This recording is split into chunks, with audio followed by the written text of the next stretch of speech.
నమస్కారం, welcome to iDream. ధర్మ మార్గం విత్ విజిత కార్యక్రమానికి స్వాగతం.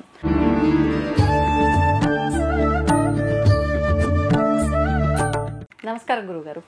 ఓం శ్రీ మహాగణాధిపతయే నమః. గురుగారు, సాధారణంగా మనం దేవాలయాలకు వెళ్ళేటప్పుడు పాటించాల్సిన నియమాలు కానీ ఆచరించాల్సిన విధానాలు కానీ ఏమైనా ఉన్నాయా? ఇప్పుడు మనం ఆచరిస్తున్నప్పటికీ తెలిసి తెలియక కొన్ని తప్పులు చేస్తూ ఉంటాం. అలాంటి తప్పులు ఏమైనా ఉన్నాయా చేయకూడనివి? తెలియక చేసే తప్పులేంటమ్మా? అంటే ఇది కరెక్టే అనిపిస్తుంది, దేవాలయంకి వెళ్ళినప్పుడు ఎన్నెన్నో చేస్తుంటాము, అది మన వరకు కరెక్టే అనిపిస్తుంది. ఎవరైనా మీలాంటి వాళ్ళు ఉంటే అది అలా చేయకూడదమ్మా అంటారు. వాళ్ళు చెప్పే వరకు మనకు తెలీదు, ఫస్ట్ మనం వినం. ఆయన నువ్వు చెప్పేది అంటే నేను చేసేది అందరూ ఉండరు కదండి. 90% అలానే ఉన్నారమ్మా. ఓకే, 90% అలానే ఉన్నారు. వినేలా చెప్పండి.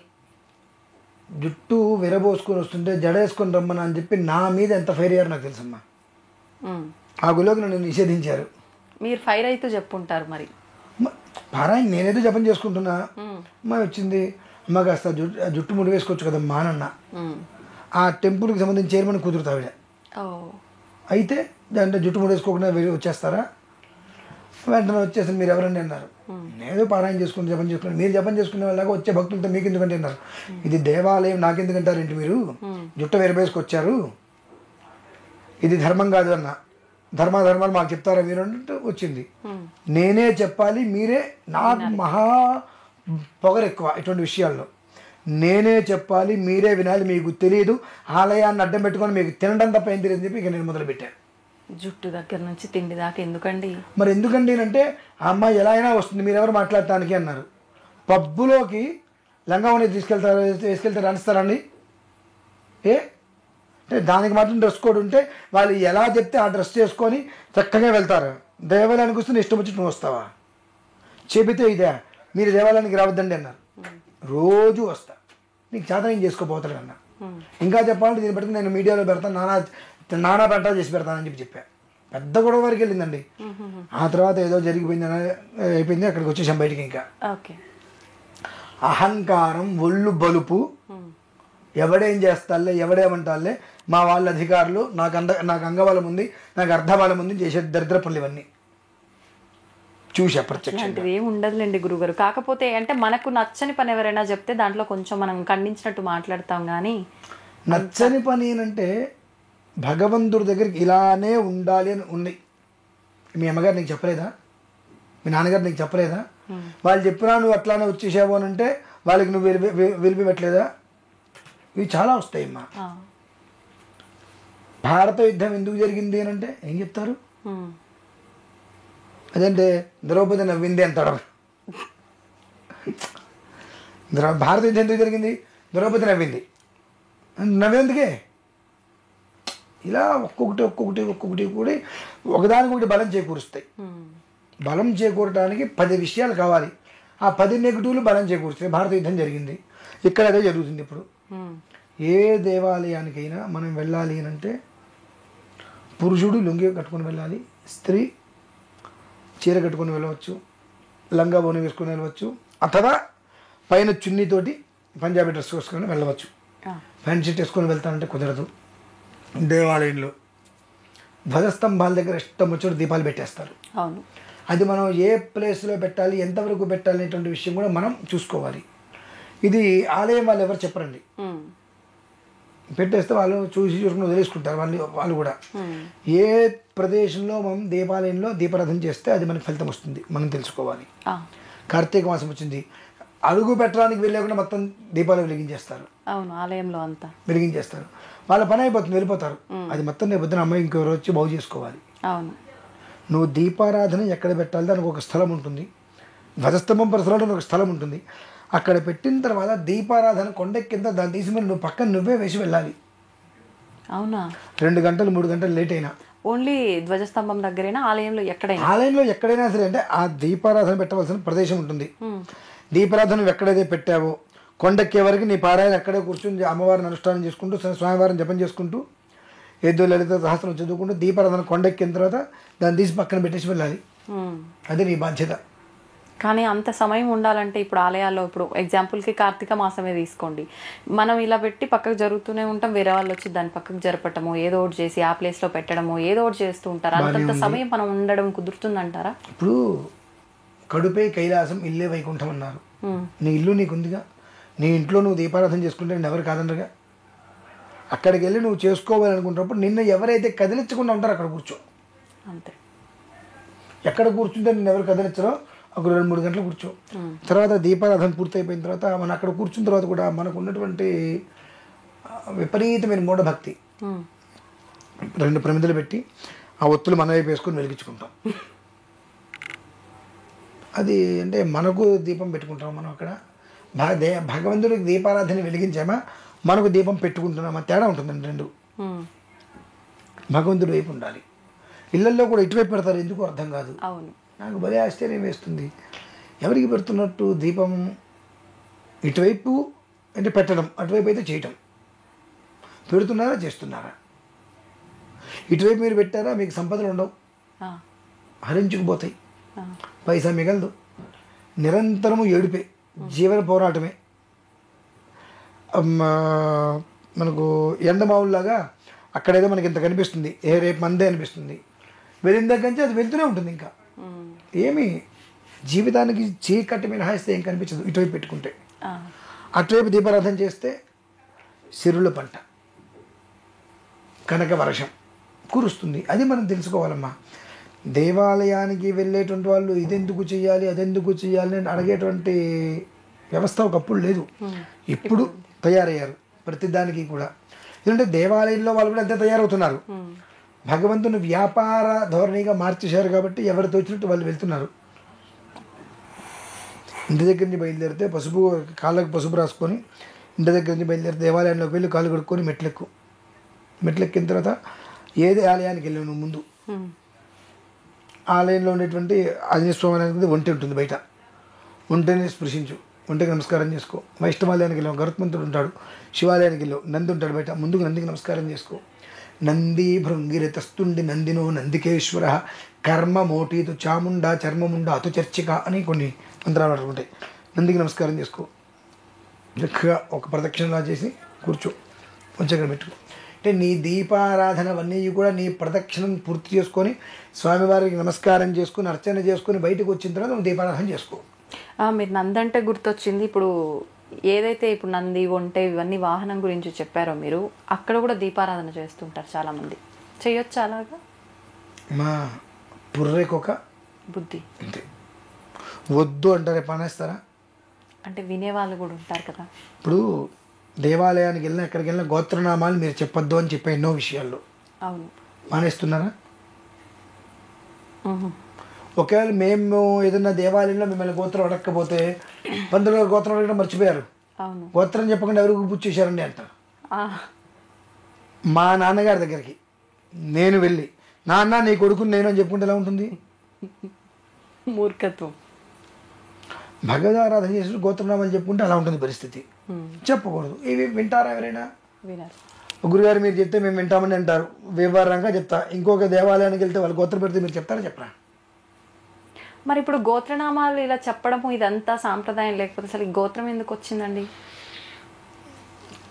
పూజ పూర్తయిన తర్వాత చెప్పాలండి గోత్రనామం. మీ ఇంట్లో ఒక పూజ కూర్చుంటారు, 2 విషయాలు గమనించండి. మీ ఇంట్లో కార్పెంటరో కార్పొరేటర్ ఉంటారు కదా మీ ఏరియాకి, కార్పొరేటర్ పేరు నాకు తెలియదు, అదేదో ఉంటారు కదా, ఆయన్ని మీ ఇంటికి పిలవండి ఏదైనా పని మీద. మీ ఇంటికి వచ్చి కూర్చుంటే మీరు ఆయన పక్కన కూర్చున్నప్పుడు మీ ఫోన్ సైలెంట్లో పెట్టుకుంటారుగా, ఆయనకి ఏ డిస్టర్బెన్స్ రావద్దని. ఎవరు ఫోన్ చేయకుండా సైలెంట్లో పెట్టేసుకుని పక్కన పెట్టి ఆ ఇంటికి పిలిచినటువంటి వ్యక్తి బయటికి వెళ్ళేంత వరకు కూడా ఇంకెవరితోటి మీరు వ్యవహారం చేసుకోరుగా. ఆయన గురించి ఆలోచించండి. గబెక్కిన ఆయనకైనా అమర్యాద కలిగితే ఇంకోసారి మన ఇంటికి రాడేమో, మనకి ఏదైనా పనులు చేసి రకరకాలుగా ఆయనకి ఇచ్చి మర్యాద ఇచ్చేసేసి ఆయన ఇంట్లోంచి బయటికి వెళ్ళిన తర్వాత ఇక మన పని చేసుకుంటాం. అలాగే మీ ఇంట్లో ఒక దేవుని పిలుస్తున్నారు ఆవాహనానికి, సత్యనారాయణ ఏదో కూర్చున్నప్పుడు మీరు బయట నుంచి ఒక నలుగురు వస్తున్నారు, మీరు ఎవరికి ఇస్తున్నారు? నిజం మాట్లాడుకుందాం, జనాలకే ఇస్తారు.